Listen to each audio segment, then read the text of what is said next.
안녕하세요. 박윤진 대표입니다. 여러분들 지난 시간에 저하고 3강 공부를 했는데요. 그날 제가 좀 시간에 밀려서 현재가 호가창에 대해서 좀 너무 빠르게 이야기하다 보니까 이해가 좀 안 되는 부분이 있었을 것 같아서요. 여기에 대한 설명은요. 이 강의의 마지막 강의가 8강이 있는데요. 그 8강 때는 어차피 제가 매매에 대한 것을 굉장히 깊게 들어갈 거거든요. 그 시간에 잘 다루도록, 자세히 다루도록 하겠습니다. 자, 그러면 오늘은요. 4강입니다. 초등생도 알기 쉬운 신개념 재무제표입니다. 사실 재무제표하면 굉장히 어렵거든요. 박윤진 대표도 그냥 일반 개인 투자자 시절에요. 전 재무제표가 정말 너무 지루하고 재미가 없었거든요. 공부하는데. 근데 초등생도 알기 쉽게끔 하려면 도대체 어떻게 공부를 했을까? 저는 공부가 너무 싫어가지고요. 제가 이제 그림을 그리면서 공부를 하기 시작했어요. 그래서 그림을 그려서 여러분들에게 설명을 드릴 테니까요. 오늘 이거 강의 잘 좀 들어줬으면 좋겠습니다. 재무제표를요, 공부하는 데는요, 이유가 조금 명확합니다. 여러분들 지금 다 주식하시는 분들이 지금 하시는 거잖아요. 여기 회계를 하시려고 하신 거나 아니면 재무 분석을 하려고 매매하시는 분들은 없다고 저는 생각하거든요. 그냥 여러분들은 주식을 잘하기 위해서 재무제표를 이해하기가 필요하다 그러는 거죠. 그러면 보통 재무제표를 통해서 우리가 많이 알고 싶어하는 투자자들이 가장 알고 싶어하는 게 뭐냐면요. 바로 이 회사의 적정 주가를 이 펀더멘털을 통해서 적정 주가를 알고 싶은 거예요. 적정 주가를 통해서 지금 현재 내가 지금 매수하려는 가격이 고평가 상태인지 아니면 저평가 상태인지, 내가 지금 보유하고 있는 종목이 고평가인지 저평가인지를 보면서 이런 종목을 지금은 투자 시기인지 매매 시기인지, 트레이딩, 이걸 투자를 해야 되는 건지 아니면은 매매를 해야 되는지 트레이딩을 해야 되는지, 이것을 여러분들 알아보기 위해서 하는 거란 말이에요. 그리고 거기에는요, 이 안정성 부분도 굉장히 중요하겠죠. 내 돈을 이 회사에 투자를 할 수 있는지, 맡길 수 있는지 안정성 면도 여러분들 본다고 생각하면 됩니다. 그래서 요것가 아마 핵심이 될 거고요. 적정 주가 구하는 법에 대해서는요, 오늘 다루지 않고요, 바로 5강에서 다룰 겁니다. 다음 시간에 다룰 겁니다.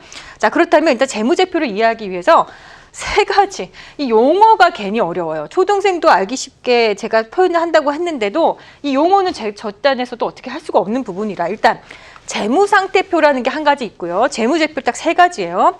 손익계산서라는 게 또 하나 있고요. 두 번째. 세 번째는요, 이름이 현금 흐름표예요. 근데 이렇게 얘기하면 되게 어려워요. 지금 여기 우리 PD님 앞에 여기 앉아 계신데요. PD님, 우리 PD님 총 재산이 지금 얼마나 있으신 거예요? 재산 얼마시고 지금 연봉이 얼마예요? 연봉. 우리 피디님 연봉 물어봐도 돼요? 지금 앞에서 깜짝 놀라세요. 지금 이게 재산이 얼마냐, 연봉이 얼마냐, 너무 피키하게 물어보니까 굉장히 놀라셨는데, 재무상태표는요, 바로 재산이 얼마나 되는지 목록을 딱 적어보는 게 재무상태표라고 생각하시면 돼요. 자, 재산이. 그리고 손익계산서는요, 연봉이에요. 1년에 얼마 버는지. 벌고 비용 빼고 번 내용에서, 번 돈에서 비용 딱 처리하고 정말 남는 돈이 얼마인지 1년에 버는 돈을 말하는 연봉 개념이에요. 연봉이에요. 자, 그렇다면 현금 흐름표는 뭐냐면요, 여러분들. 나한테 이제 우리 PD님이 저는 재산이요, 예를 들어서 10억이고요. 연봉이 1억이에요. 정말? 돈 진짜 잘 버네요. 그러면 자, 저한테 통장을 한번 보여주세요. 제가 믿을게요. 라고 하는 게 현금 흐름표예요. 통장을 직접 보여주는 거예요. 진짜 돈이 들어왔는지, 찍혔는지. 통장에 연봉이 1억이라면 진짜 통장에 연봉이 1억인데 딱 찍혔는지, 이게 중요한 거예요. 이게 진짜 현금 흐름표는 딱 통장이라고 표현하면 딱 맞아요. 입출금, 입금된 거, 출금된 거. 그러면 이런 거죠. 피디님 여기 지금 재산이 10억이고 여기 연봉이 1억인데요. 왜 올해 왜 통장에 찍힌 돈이 없어요? 입금된 돈이 없습니까? 그러면 우리 피디님이 제가 회사가 요즘에요, 코로나로 인해서 조금 어려워가지고 요즘에 이 돈을요, 제가 연봉은 1억인데요. 지금 당장은 줄 수 없고 몇 개월 후에 준다고 합니다. 그때 들어올 겁니다라고 하면은 이걸 뭐지? 이거를 제대로 이제 이거를 거짓말했다고 봐야 되나?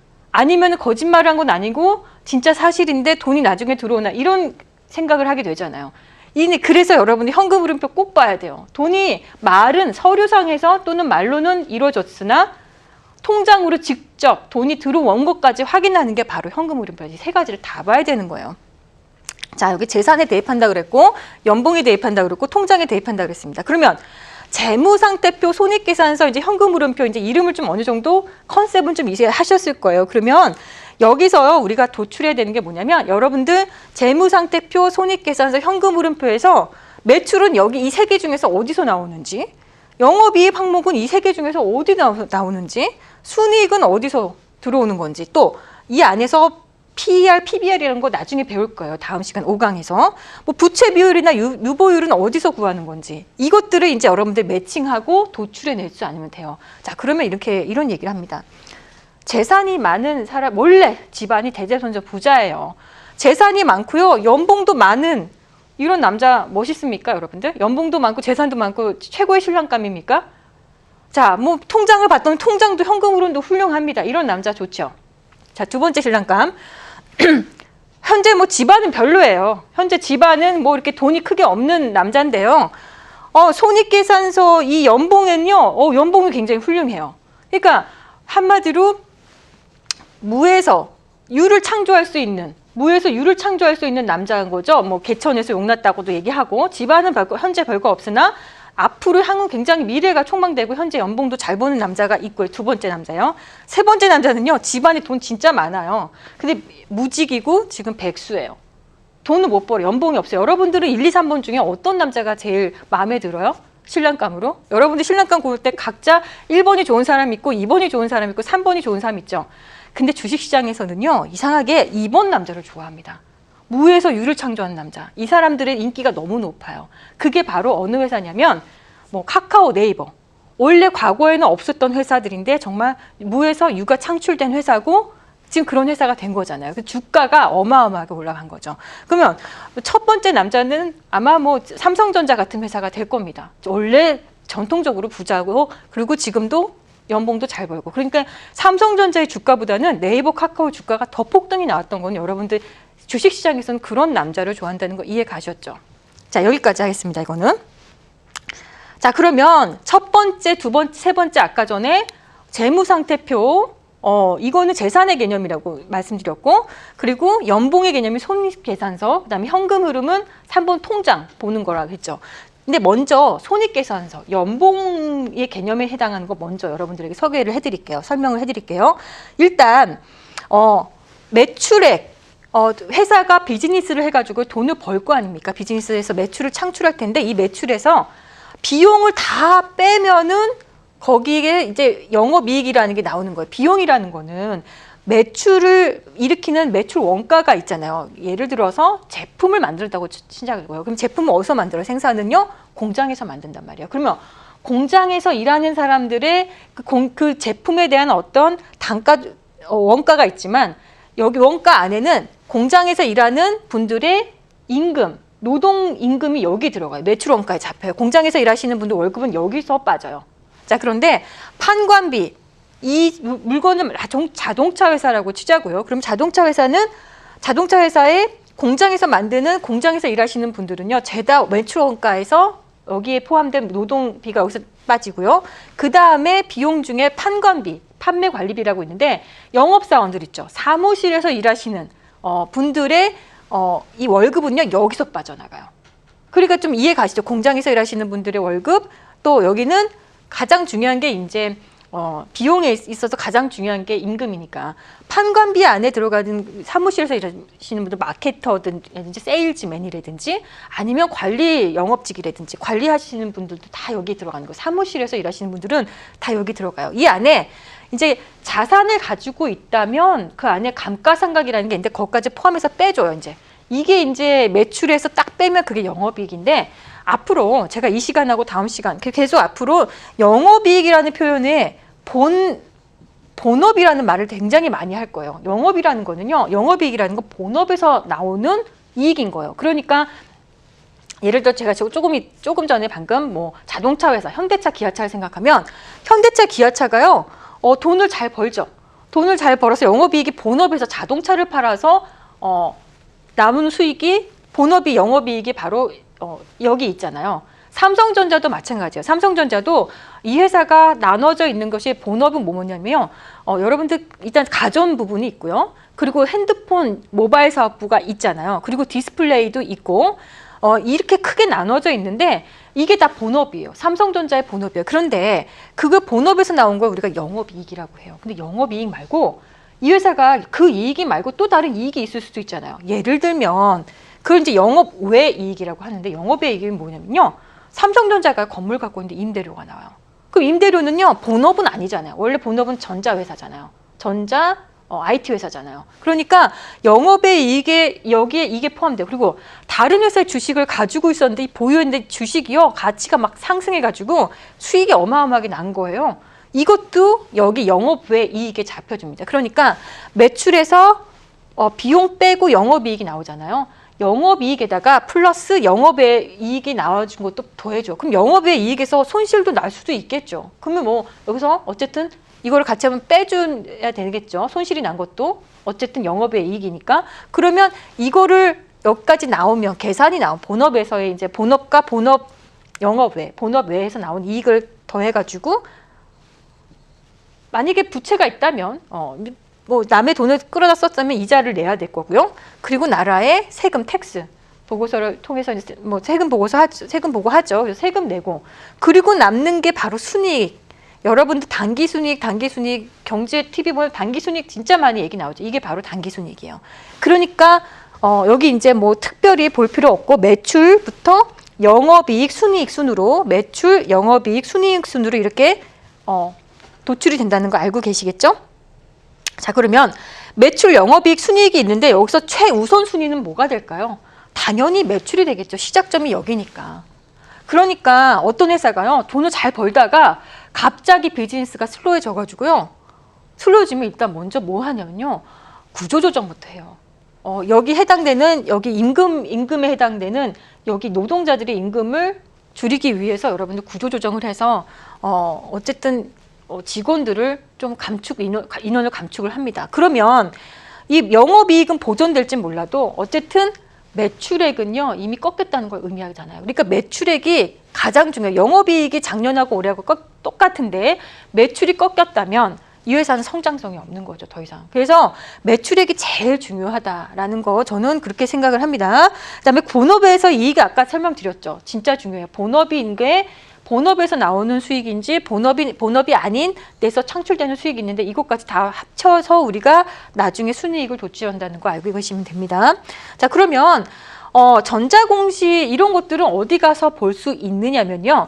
모든 상장돼 있는 상장회사들은요. 이렇게 IPO 기업을 공개를 했기 때문에 본인의 연봉, 기업 재산, 연봉, 또 현금 흐름, 통장 이런 거 다 밝히게 돼 있어요. 그게 어디가 있냐면요. 전자공시 시스템이라는 데 가면은 나와 있거든요. 그냥 뭐 전자공시 시스템이라고 검색을 하셔도 되고요. fss.or.kr이라는 이 사이트에 들어가면요. 이런 페이지가 나와요. 딱 전자공시 시스템 이렇게 나와요. 그러면 이름이 다트예요. 다트 전자공시 시스템이라고 하는데 딱 들어가서 삼성전자를 한번 검색을 한번 해봐요.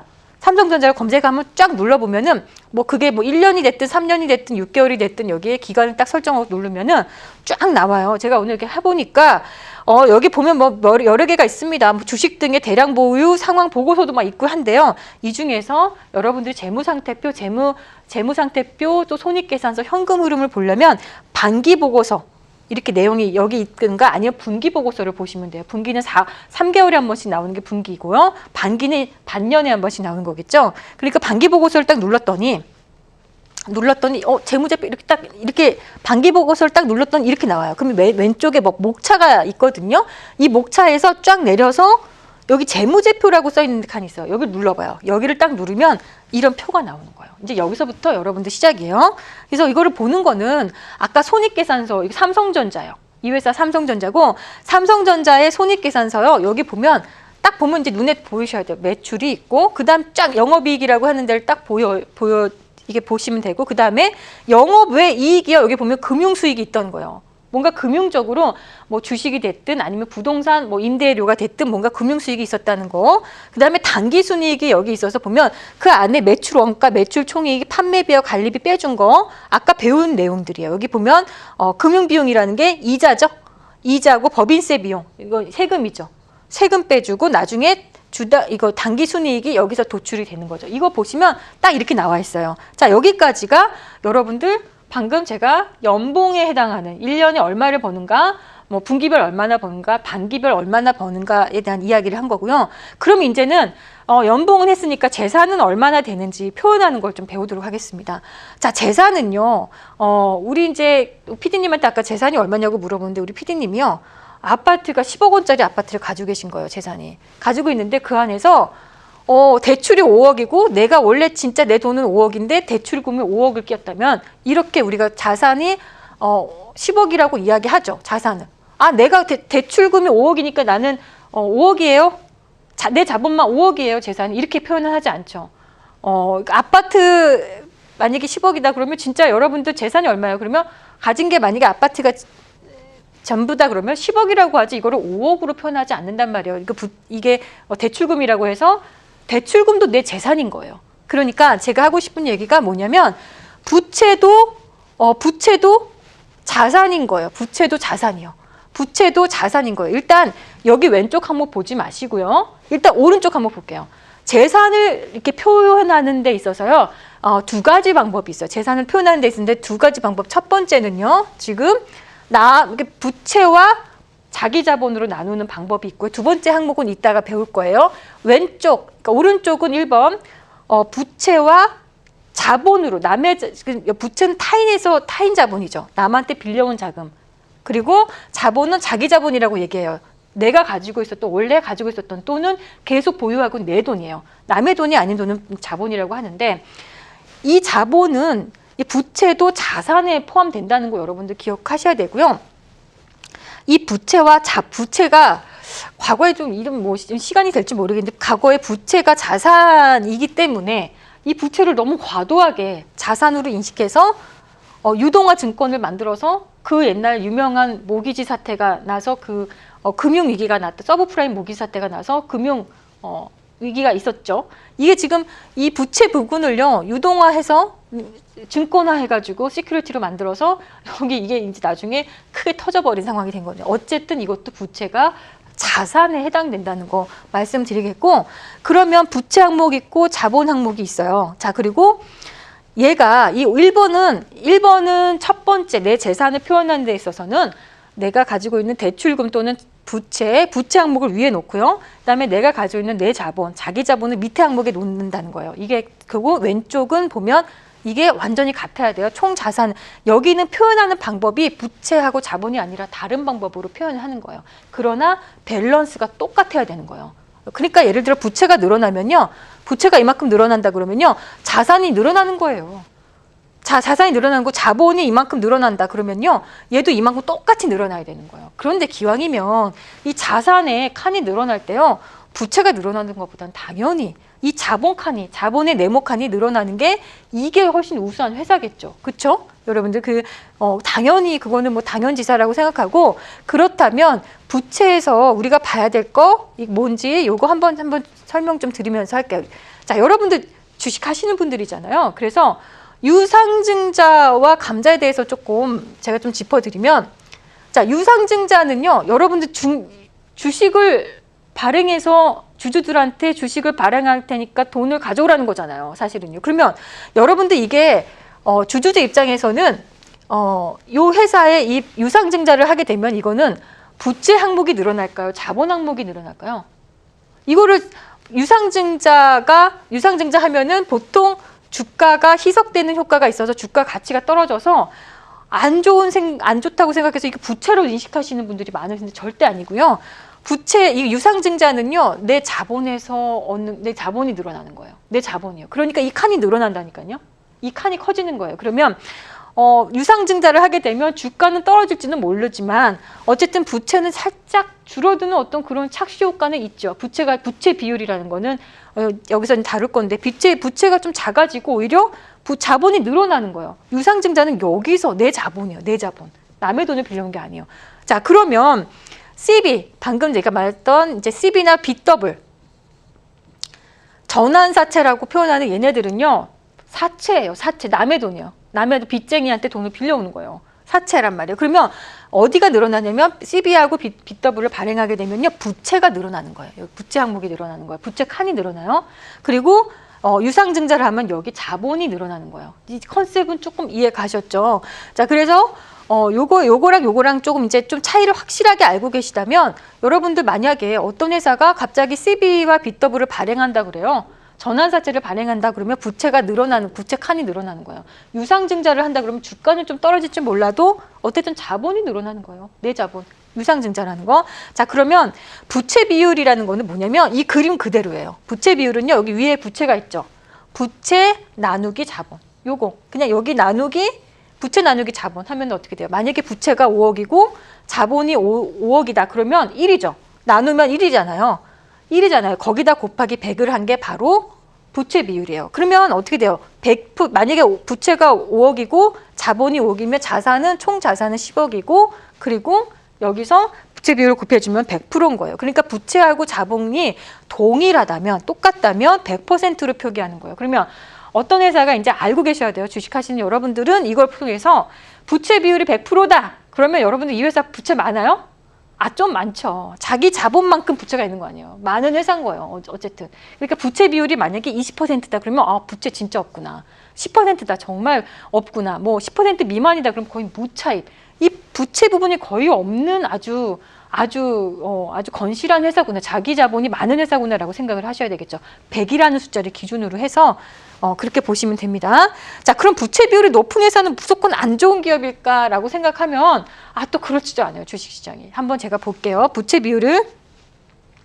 자, 이 회사 뭔데요? 제가 방금 부채 비율이 100이라고 100%면은 부채하고 자기 자본 똑같다 그랬죠. 똔똔일 때 100%잖아요. 근데 이 회사 뭔데 1200%예요. 엄청나죠? 이거 뭐예요? 12배나 높아요. 부채가. 말이 됩니까? 아까 전에 거기서 그림을 그리자면 내 자본이 이만큼이고 이만큼이 부채인 거예요. 이거. 그쵸? 이 회사는 바로 어떤 회사냐면요. 이 회사가 누구냐면요. KB금융이에요. KB금융인데 왜 이렇게 부채가 높아요? 네, 이거는 회계적인 그 형식에 따라 달라지는 건데요. 사실은 은행권, 금융권에서는요, 여러분들 예금을 하죠. 이게 은행에다가 돈을 집어넣고 예금을 하거나 하면은 은행 입장에서는 그걸 다 빚으로 잡는 거예요. 여러분들이 예금을 많이 하면 많이 할수록 은행 입장에서는 그게 다 빚인 거예요. 여러분은 타인 자본이니까. 그래서 이게 이렇게 높다는 거는 누군가 예금을 굉장히 많이 했다는 거거든요. 이 회사에 돈을 많이 맡겼다는 거예요. 그래서 이렇게 높은 거예요. 그러니까 KB금융이 그렇게 부실한 회사는 아니라는 거 아시죠? 그러니까 높은 거 어쩔 수 없고요. 자, 그러면 미래에셋 증권사도 마찬가지예요. 여러분들이 증권사에다가 돈을 막 집어넣고 요즘에 주린이들이 막 증권사에 막 돈을 앞다퉈 넣었죠. 그러면 부채 비율이 확 올라가요. 여러분들 돈이 많이 맡기면 맡길수록 돈을 많이 집어넣고 거기서 매매를 많이 하면 할수록 부채 비율이 높아진다고 해서 이 미래에셋 증권이 나쁜 회사냐 그렇게 얘기할 수는 없죠. 자, 이것도 그렇고 증권사도 그렇고 손해보험, 보험사도 마찬가지. 보험 많이 들면 들수록 여기가 이게 높아질 수밖에 없는 거예요. 아시겠죠? 부채 비율은 그런 겁니다. 자, 그러면 대한항공 한번 볼까요? 대한항공이라는 회사가 부채 비율이 300%면 야, 그래도 이 회사는 금융사도 아닌데 왜 여기가 이렇게 3배나 높아? 이 부채가 왜 이렇게 위에가 높고 자산이 왜 이렇게 작아요? 라고 할 수 있죠. 자, 이 회사 이거는 뭐냐면 이 회사의 특징이 뭐냐면요. 대한항공이라는 회사는 비행기 우리 여객기 운수 창고업을 하는 회사잖아요. 근데 비행기라는 거 어마어마한 큰 자산인 거예요. 근데 이 자산을요, 보통 비행기 회사에서 직접 본인이 사가지고 정말 액면 그대로 돈을 다 주고 사와서 비행기를 보유하고 있는 경우가 있고요. 아니면 비행기 중에 그 수많은 비행기 안에서 여객기 안에서 어떤 비행기들은요, 리스를 통해서 이 항공 제조하는 회사의 리스 형식으로 빌려다가 쓰는 비행기들이 있단 말이에요. 그래서 이 대한항공에 가지고 있는 이 산업의 어떤 특성상 비행기에서 리스해서 사용하는 이 비행기들은요, 전부 다 부채로 잡힙니다. 리스 항목이. 근데 원래는 리스 항목이 부채가 아니었는데 사실 얼마 전에 몇 년 전에 이게 좀 개정이 바뀌었어요. 회계정으로 개정이 바뀌면서 원래 리스 항목을 그냥 자산으로 표현했거든요. 자산을 표현했는데 언젠가부터 이거 바뀌어서 이게 부채로 되면서 이제 좀 뭔가 바뀌어진 거예요. 그런데 참 희한하게 대한항공은요, 자기 자산, 자기가 직접 매입해서 가지고 있는 비행기가 워낙 많았어요. 그래서 이렇게 회계적으로 뭔가 개정이 바뀌었음에도 별로 타격이 별로 없었던 회사예요. 괜찮은 회사죠. 그러니까 그런데 아시아나의 항공의 경우에는요. 리스로 빌려서 있었던 비행기가 너무 많았던 거예요. 그래서 그 아시아나 같은 경우는 그 계정이 바뀌면서요. 리스 항목이 자산이었던 것이 부채로 잡히면서 부채 비율이 완전 점핑됩니다. 안 그래도 이 회사 지금 어려운 거 아시죠? 아시아나 항공이 어려웠잖아요. 몇 년간 어려운데 이게 또 부채 비율이 높아져 버리는 어떤 이런 또 상황이 되다 보니까 더 어려워졌다고 보시면 됩니다. 그러니까 부채 비율을 조금 표현할 때는 부채 비율이 많다고 해서 무조건 나쁜 건 아니다라는 걸 제가 표현해 드리고 싶고. 자, 재무제표를 아까 이해하는 데 있어서 아까는 여기가 부채 항목, 여기가 내 자본이라고 그랬죠. 그리고 왼쪽이 자산이에요. 자, 그러면 자, 여기서 이제 조금 용어를 조금 안쪽으로 들어가셔야 돼요. 이건 뭐 크게 알아둘 건 없는데요. 부채도요. 그 안에 이제 항목을 보면 이름이 유동 부채, 비유동 부채 이렇게 있는데 이건 뭐냐면 유동 부채는요. 그야말로 1년 이내에 빨리 갚아야 되는 돈이에요. 빨리 갚아야 되는 돈이 유동이라고 그러고요. 그다음에 1년 이상 그러니까 좀 장기적으로 상환해도 되는 부채, 이거는 우리가 비유동이라 그래요. 그러면 여러분들 CB 발행하거나 BW 발행하면요, 얘네들은요 1년 이내 보통 기간이 1년이 아니에요. 보통은 2년 이상은 되죠. 아무리 못해도 1년 이상이라는 말이에요. 그러면 이거는 비유동 부채로 거의 들어가요. 그러니까 여기에 들어간다고 생각하시면 되고요. 밑에 항목은 여기도 한번 자산을 표현하는 데 있어서 여기 오른쪽하고 왼쪽하고 표현하는 방법이 다르다고 했죠. 자, 그런데 여기 밑에는 내 자본이라고 했죠. 내 자본 항목이 4가지가 있는데요. 이건 솔직히 안 외워도 돼요. 이것도 안 외워도 되는데 여기는 여러분은 좀 외우셔야 돼요. 이거 4가지 항목이 뭐냐면 자본이라고 했죠. 여기가 이 칸이 자본인데 자본금이라는 게 있어요. 아니, 말이 너무 어렵잖아요. 헷갈리고 여기는 자본이라고 했다가 여기는 자본금.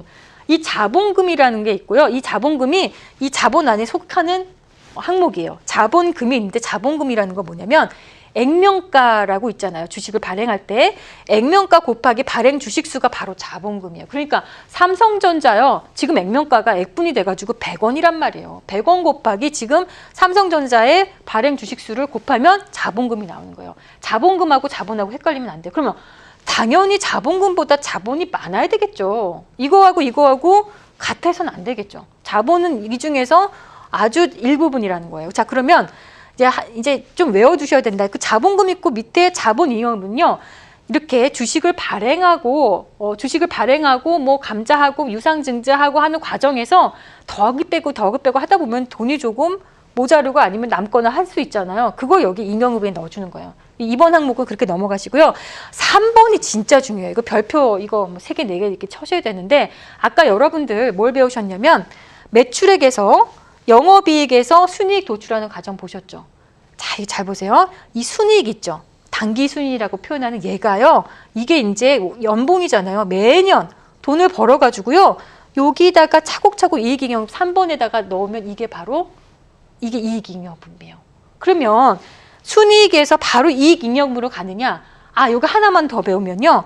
배당금을 주주들한테 배당 주고 남은 돈을 여기 들어가는 거예요. 그래서 단기 순이익에는 배당이 포함되지 않지만 포함된 금액이고 배당금이 포함되고 배당금을 빼주고 남은 금액이 진짜 순수하게 더 남은 금액이 바로 이익잉여금이라는 거예요. 여러분 이해 가시죠? 그리고 나머지는 기타 자본인데 그렇게 중요한 건 아니고 그래서 여기서 가장 중요하게 보셔야 될 건 자본금하고 이익잉여금 정도는 알고 계셔야 돼요. 이익잉여금 주주들한테 배당 주고 남은 정말 또 비즈니스에서 본업에서 돈 벌어서 남은 이 금액이 바로 이익잉여금이라는 거예요. 자, 그러면 여기서 여러분들 이제 하나하나씩 여기 제가 질문을 이렇게 해놨는데 볼게요. 유보율이라는 건 뭐냐면은 유보율 높은 회사 좋다. 뭐 돈 많이 쌓아놨다. 유보금 많이 쌓아놨다. 돈을 잉여금을 많이 쌓아놓던 잉여금이 지금 2개 2번 항목과 3번 항목이죠. 잉여금이 지금 연계 자본과 자본 잉여금, 이익 잉여금이죠. 요 2번, 3번을 더해가지고 자본금으로 나눠주기 하면 그게 바로 유보금이에요. 무슨 이해가 가셨죠? 그러니까 원래 가지고 있었던 초기 자본금을요. 잉여금이 많이 생기면 여기서 돈 많이 벌어가지고 연봉에서 돈이 많이 벌어가지고 손익계산서에서 돈 많이 벌어서 이익 잉여금이 차곡차곡 많이 쌓아놓으면 여러분 이 칸이 얼마나 커지겠어요? 그러니까 자본 잉여금이든 특히 이익 잉여금이 많은 회사들은 유보율이 높을 수밖에 없어요. 많이 쌓아놓으면. 그렇죠? 이거에 대한 얘기는 또 다음 시간에 제가 할 건데 자본잉여금, 이익잉여금을 더해가지고 자본금을 나눠주면 그게 바로 유보율이라는 거예요. 그러면 유보율이 높다는 거는요. 뭔지 몰라도 이익잉여금이 굉장히 많구나. 자본잉여금이 굉장히 많은 회사구나 라는 거 느낌이 오시죠. 일단 그럼 이 칸이 굉장히 넓어지는 거예요. 그쵸? 커지겠죠? 자, 그렇게 생각하시면 되고 자본총계라는 거는요. 자본하고 똑같은 말이에요. 여기 자본총계. 자본총계가 매년 증가해. 이게 칸이 굉장히 벌어지면서 커져요. 그 증가하는 회사는요. 너무 좋은 회사인 거죠. 자, 그러면 아까 전에 제가 헷갈리지 말라고 했는데 자본하고 자본이라는 거 자본총계라 그랬죠. 자본총계하고 이 자본금 있죠. 1번 항목 자본하고 얘를 비교했을 때 얘하고 비교했을 때요.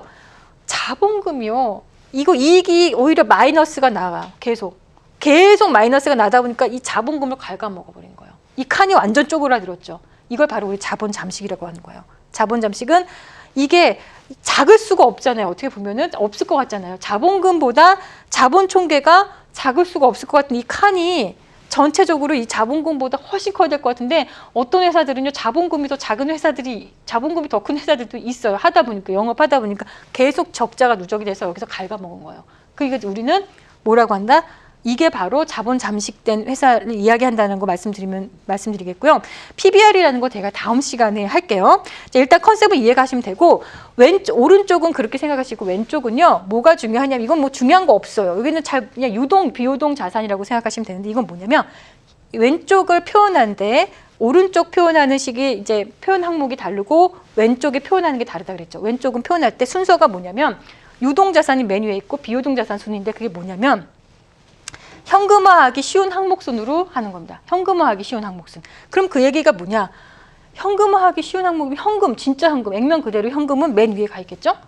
그러면 현금화하기 쉬운 순이라면 예를 들어 이 회사 가지고 있는 뭐 예를 들어서 뭐 금융자산 같은 거 있잖아요. 뭐 바로 뭐 채권이라든지 뭐 이런 것도 현금화하기 쉽잖아요. 증권이라든지 주식이라든지 여기 항목이 될 거고요. 또 재고자산 같은 거, 재고 갖다 팔면 바로 현금 되죠. 이런 것들이 그 다음 항목이 되고 현금화하기 쉬운 순서대로요. 그러면 부동산 같이 묵직한 거, 기계설비 같이 묵직한 것들은 현금화하기 쉽지 않죠. 그런 거는 밑으로 내려가는 거예요. 또 지적재산권이요. 계산하기 이거 굉장히 복잡하죠. 지적재산권이 이 자산 밑에 있는데 여기요 현금화하기가 이게 참 어려워요. 지적재산권. 현금화하기 어려운 건 밑으로 내려간다. 이 정도만 여러분들 컨셉 이해하시면 됩니다.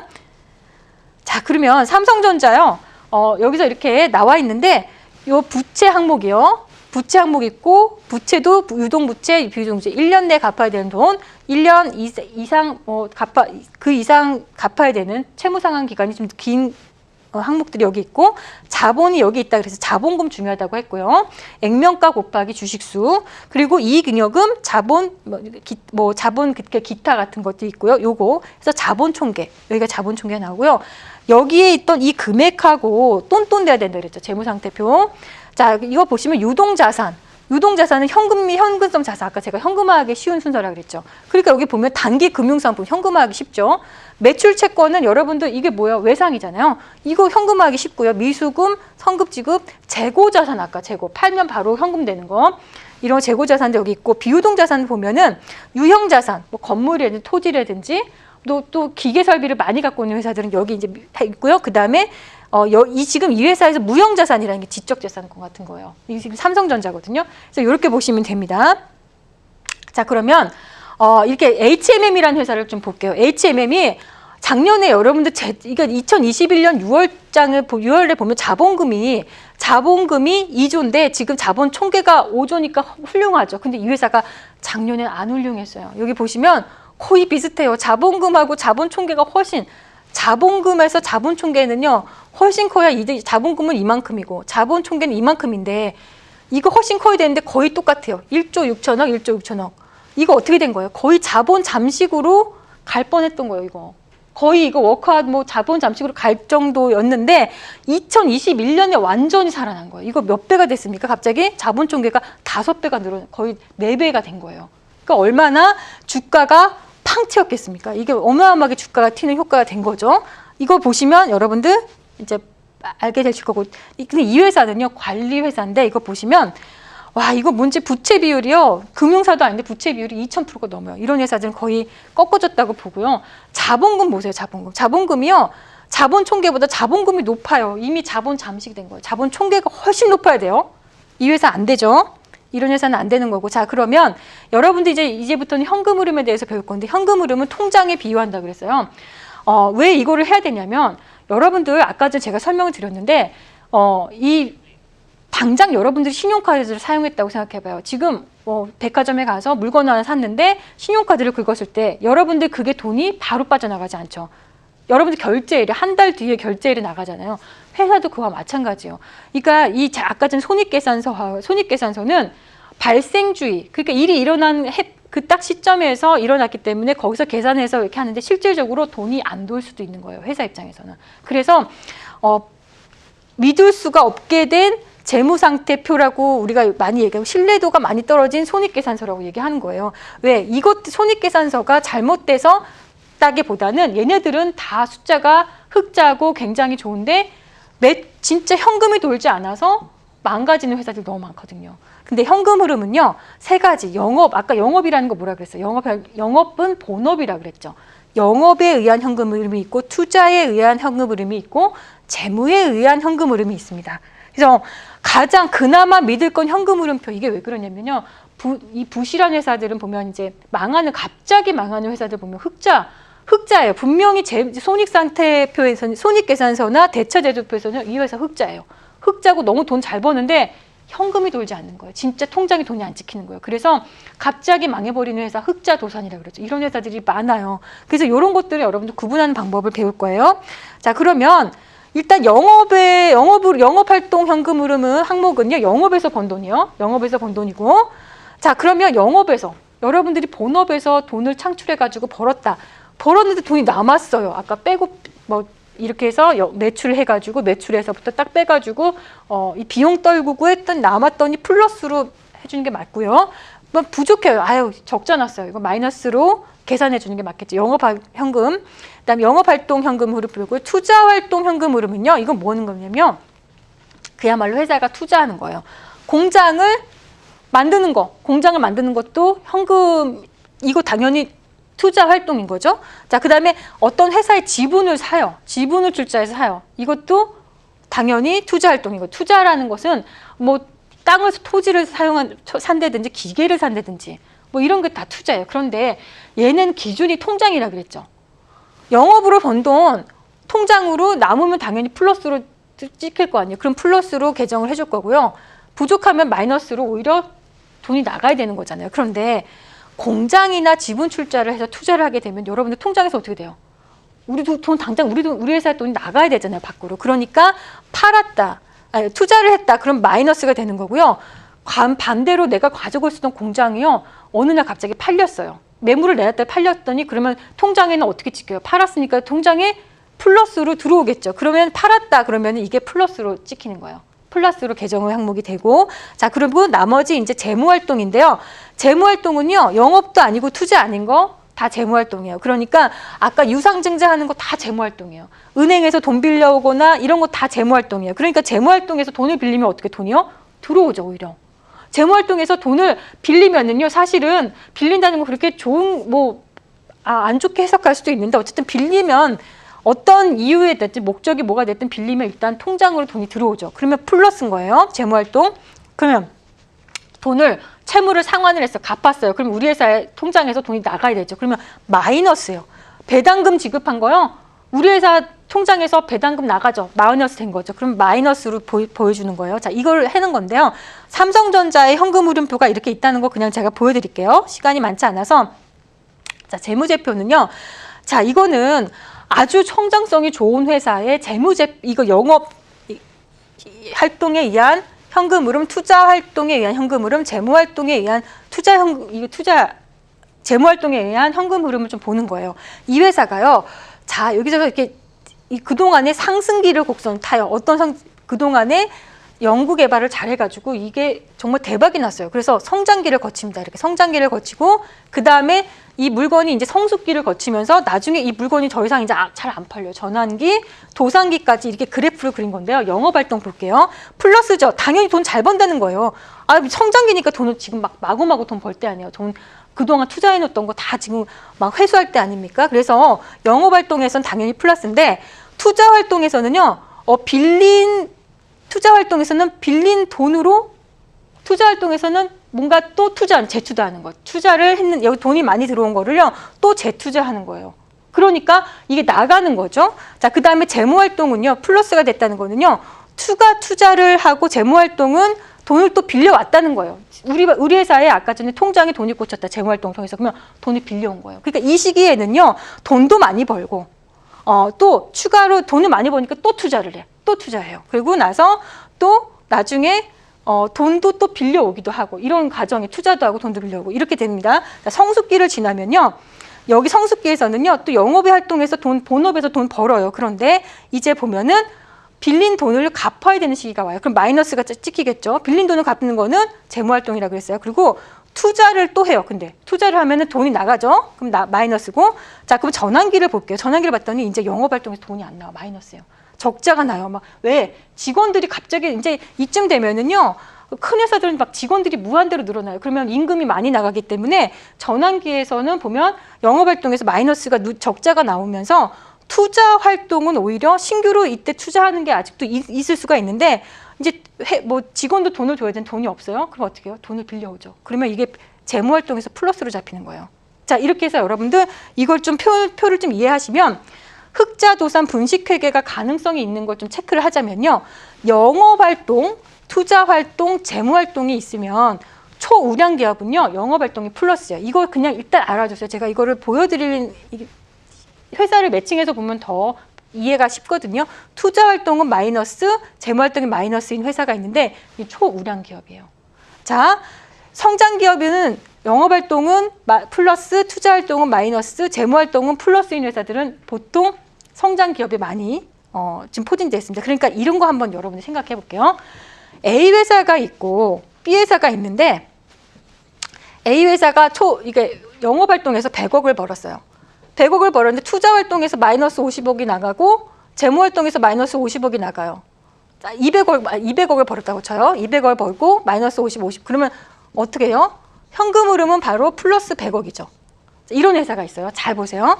그런데 여기 B 회사가 있는데 B 회사는 영업에서요 마이너스 100억 적자가 났어요. 적자가 났는데 투자 활동에서 그러니까 투자를 100억이 적자가 났는데도 불구하고요 또 투자까지 해요. 투자까지 했다는 거라고 생각하셔도 되고요. 뭐라고 생각하면 돼요, 여러분들? 지금 돈이 없어서 가지고 있던 건물을 판 거예요. 이 회사가. 그러면 돈이 들어오죠. 돈이 들어요. 그게 바로 투자해서 들어온 돈이에요. 내가 지금 돈이 없으니까 가지고 있는 뭐 자산 다 팔아요. 그래가지고 100억을 땡긴 거예요. 땡겨서 투자활동에서 오히려 플러스가 됐고요. 자, 재무활동에서는 어떻게 돼요? 돈이 없으니까 유상증자를 한다든지 아니면 또 이거 남의 돈을 빌려온다든지 그래서 100억을 해요. 그러면 마이너스 100억 플러스 100억 하면 이게 100억이죠. 자, 똑같은 100억인데요. 이 회사가 엄청나게 틀리죠. 현금 흐름이. 이걸 여러분들이 앞으로 볼 줄 알아야 좋은 기업과 여러분들이 투자해야 될 회사를 가려낼 수가 있어요. 그러면 이거를 볼 때 대우조선해양이 예전에 영업활동 현금 흐름은 지금 보면 여기 영업활동 현금 흐름이랑 단기순이익은 오히려 이렇게 흑자가 났거든요. 여기 위에는 흑자예요. 여기가 0이고 숫자가 0이고 근데 이거 보시면 현금 흐름이 파란 선이 현금 흐름인데 현금 흐름이 이렇게 마이너스가 났던 거예요.